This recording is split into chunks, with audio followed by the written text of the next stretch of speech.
ഞാൻ കമ്മീഷണർക്ക് കൊടുത്ത പരാതിയിൽ എനിക്കെതിരെ അവിടെ നടന്ന ഗൂഢാലോചനകൾ എന്നെ ടെർമിനേറ്റ് ചെയ്തതിൻ്റെ ഭാഗമായിട്ട് കുക്കു പരമേശ്വരനും ഉണ്ണി ശിവപാലും നീന കുറുപ്പും ചേർന്നുണ്ടാക്കിയ ഒരു വലിയൊരു സ്ക്രിപ്റ്റ് ഉണ്ടായിരുന്നു. അപ്പം അതിൻ്റെ വോയിസ് എനിക്ക് സെക്യൂരിറ്റി എന്നെ വിളിച്ചിട്ട് ഇന്ന കാര്യങ്ങൾ പറയാൻ അയാളെ ഏൽപ്പിച്ചു എന്ന് പറയുന്ന വോയിസ് ക്ലിപ്പ് ഉൾപ്പെടെ ആണ് ഞാൻ പരാതി കൊടുത്തിട്ടുള്ളത്.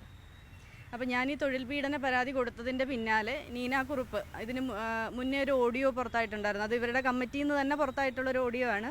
അത് ഞാൻ തെളിവായിട്ട് കമ്മിറ്റിയിൽ ഏൽപ്പിച്ച ഒരു ഓഡിയോ പുറത്ത് വന്നിട്ടുണ്ടായിരുന്നു. നീന കുറുപ്പ് എന്നോട് സംസാരിച്ചിട്ട് ഞാൻ വിക്ടിം ഗെയിമായിരുന്നു കളിക്കേണ്ടിയിരുന്നത്, അപ്പം ഞാൻ ലക്ഷ്മിപ്രിയ ചീത്ത വിളിച്ചപ്പോൾ ഞാൻ അതായിരുന്നു മോളെ ചെയ്തത് എന്നൊക്കെ പറയുന്നൊരു ഓഡിയോ ആണ്.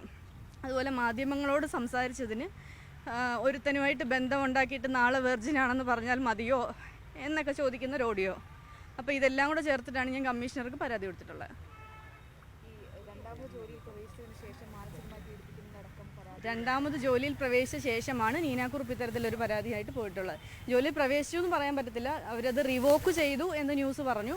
അപ്പോൾ അതിനുശേഷം വീട്ടിൽ വർക്ക് ഫ്രം ഹോം എന്നുള്ള രീതിയിൽ ഇരുന്നാൽ മതി, കുക്കു പരമേശ്വരനൊക്കെ ഇവിടെ ഉള്ളിടത്തോളം കാലം അവിടെ ഓഫീസിൽ സേഫ് അല്ല എന്നുള്ള രീതിയിൽ പറഞ്ഞിട്ടാണ് ഞാൻ വീട്ടിലിരിക്കുന്നത്. അപ്പം എന്തെങ്കിലും അത്യാവശ്യം കമ്മ്യൂണിക്കേഷനും ആവശ്യമായ നമ്പറുകളോ അങ്ങനെ എന്തെങ്കിലും ആവശ്യമുള്ളപ്പോൾ വിളിച്ച് ചോദിക്കുന്ന അല്ലാതെ പ്രത്യേകിച്ച് ജോലികളൊന്നും ഇല്ല നിലവിൽ. അതൊരു വലിയ കഥയാണ്, അത് ഞാൻ ആ ഓഡിയോയിൽ പറഞ്ഞിട്ടുണ്ട്.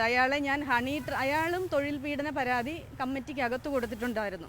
അപ്പോൾ ഈ കൊടുത്ത പരാതി ഉണ്ണിയെ രക്ഷിക്കാൻ, അത് ഓഡിയോയിൽ പറയുന്നുണ്ട്, ഉണ്ണിയെ രക്ഷിക്കാൻ വേണ്ടി മുഹമ്മദ് ഞങ്ങളുടെ കൂടെ നിൽക്കണം എന്ന് കുക്കു പരമേശ്വരൻ ഇയാളോട് ആവശ്യപ്പെടുകയും ഞാൻ അയാളെ ഒരു ഹണി ട്രാപ്പിൽ പെടുത്തി എന്ന് അയാൾ പറയണമെന്ന് അയാൾക്ക് ട്രെയിനിങ് കൊടുക്കുകയും ഒക്കെയാണ് ചെയ്തത്. അപ്പം ഞാൻ വൈകുന്നേരം ഓഫീസിൽ നിന്ന് പോയ ശേഷം ഇയാളെ മുകളിൽ ഇവരുടെ ക്യാബിനിലേക്ക് വിളിച്ചിട്ട് ഡെയിലി ഇതെങ്ങനെ മുഹമ്മദ് ഇത് പ്രസൻറ്റ് ചെയ്യണം എന്നുള്ളതിനുള്ള ട്രെയിനിങ്ങും കൂടി അയാൾക്ക് കൊടുക്കുന്നുണ്ടായിരുന്നു.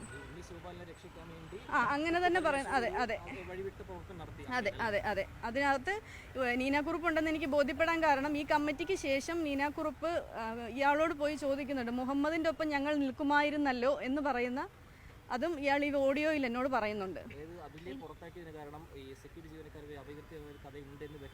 വരുത്തി തീർക്കാനുള്ള ശ്രമം തന്നെയാണ്. അതിന്റെ തെളിവുകൾ എവിടെ ഉണ്ടോ?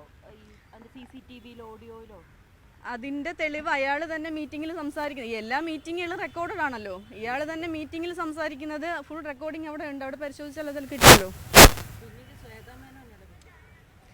ഈ കഥ പറഞ്ഞു, ആ മീറ്റിംഗ് പിരിഞ്ഞു, എൻ്റെ ഈ നടപടി റദ്ദാക്കി എന്ന് പറഞ്ഞുള്ളൊരു പ്രസ് മീറ്റ് അല്ലാതെ അതിനുശേഷം ഈ കഥയ്ക്കെതിരെയോ ഈ കഥ പറഞ്ഞ കുക്കു പരമേശ്വരൻ ഉൾപ്പെടെ ഇപ്പോൾ ഡെയിലി ഓഫീസിൽ പോകുന്നുണ്ട്, അല്ലാതെ പ്രത്യേകിച്ച് നടപടികളൊന്നും ഉണ്ടായിട്ടില്ല.